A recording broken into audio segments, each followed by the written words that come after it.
Madam Chair, Hindi na po tayo matatapos.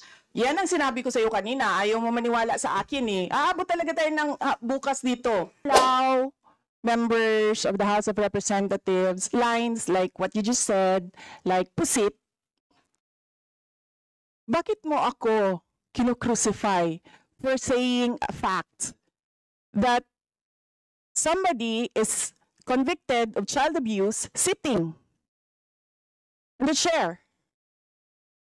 Dahil ba madami kayo dyan sa kabila at nag-iisa ako dito? We note on at ayaw niyo pong sagutin niyo ng diretsahan na hindi po ako sasagot dun sa tanong. Ang problema po kasi, ang response ay naging hindi related dun sa tanong. Halimbawa, may tanong, ang sagot ay paglalarawan doon sa nagtanong. So hindi naman yon klaro na hindi yon directly related dun sa tanong. Kaya, yun po, I think it's a reasonable ask. If there's a question, you may or may not answer. You're not compelled. But you just please say, I do not wish to answer. That's it. At least we know it's a direct response. And with that, we move to the next Madam Chair, person on the list. Madam Chair, Madam Chair, hindi na po tayo matatapos. yan ang sinabi ko sa iyo kanina. Ayaw mo maniwala sa akin eh. Aabot talaga tayo ng bukas dito. Diba, Madam Chair? Is this an inquiry? Yes, Yes. So if you allow members of the House of Representatives lines like what you just said, like pusit, bakit mo ako kinocrucify for saying a fact that somebody is convicted of child abuse sitting in the chair?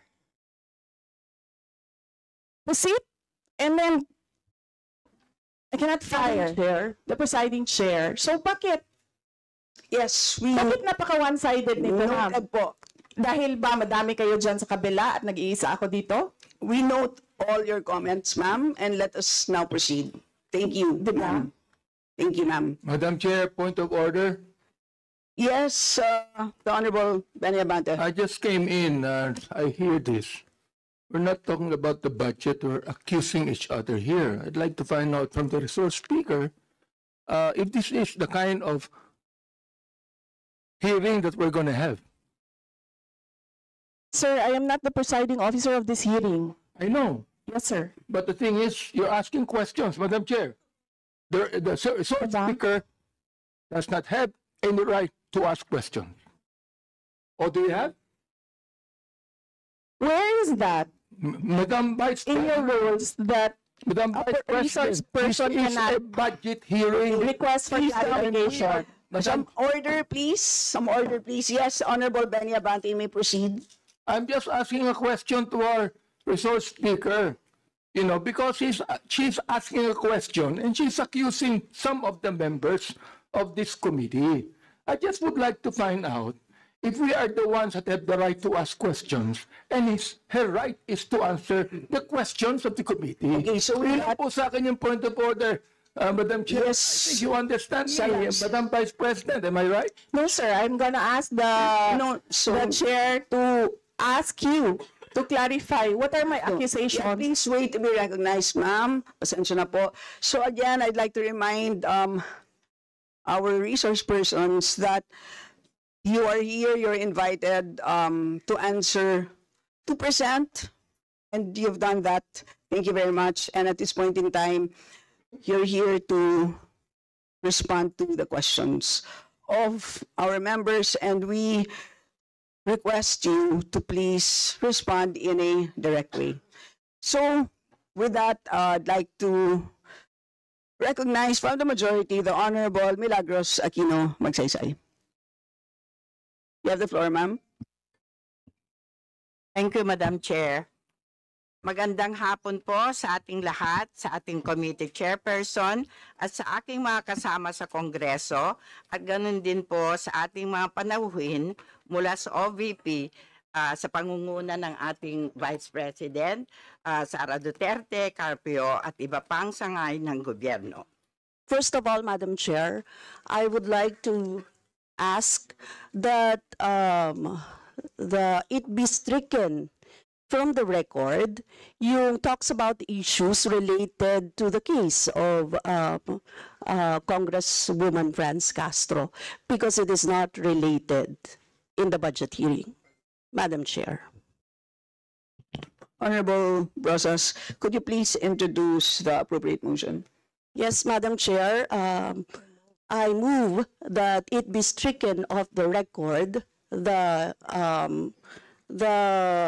issues pertaining or related to the case of Honorable Franz Castro, which was said by the resource person. Madam Chair. Okay. Is there an objection? Hearing none, the same as Objection, approved. Madam Chair. What is the objection? Objection is it is a fact that there was a conviction. Period, Madam Chair. And Yes, Madam Honorable Chair, I believe it is not related to the briefing and it is being appealed right now. So Madam Chair, wala po tayo sa disposisyon para pag-usapan yun dito. And Madam Chair, ang hinihiling ko lang ay tanggalin yun sa record, Madam Chair. And it is very, I think it is reasonable to ask that of the committee, Madam Chair. right, given that there is an objection, we divide house. Before we divide house, the Honorable Gloria Macapagal-Arroyo. Madam Chair, before on my part, before I can decide on whether I will agree or join the objection, I've not heard of this case before. Can we know a little bit more about this case?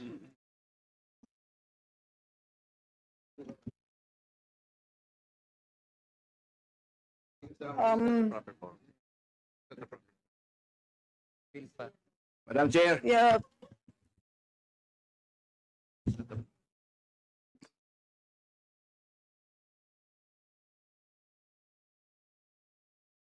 Alvarez, I believe that this is not the proper forum to discuss the case. So, but, so, with all due respect, Madam Madam Chair, Gloria Macapagal-Arroyo, yes. I just want to make a before we motion, divide- Madam Chair.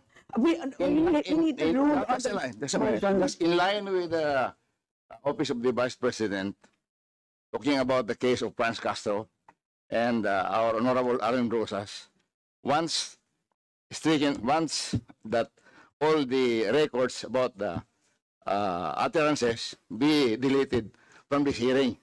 I also move, Madam Chair, that yung utterances ni Franz Castro na illegal yung disbursement, hindi siya dapat ang magpaliwanag ng illegal. So I want to have that taken off the record. Thank you. Madam Chair, can I explain why I voted in the negative? okay, Just an explanation, Madam Chair. You know, Madam Chair, I have been in the Congress, this Congress for a long time. excuse me, Let me explain, Madam Chair. This is very relevant, Madam Chair, very relevant. Very relevant. Just give me a few minutes. You know, I have been in this Congress for a long time. Even in the plenary, even in the committee hearing, kapag sinabi mo, be stricken off the record, nandyan pa rin yung words. Ilagyan lang ng underline, parang i-cross. Di ba? So, nababasa pa rin yun. And, kaya nga, sabi ko, i-strike mo from the record or not, nandyan pa rin yung words, hindi yun mawala. I-cross lang yan. Maraming matatagal na dito sa Kongreso. Look at the records. It says, for example, what you say, Claudio Bautista is handsome, and you want to say, you want to strike that from the record, i-cross lang yan. And it's still there.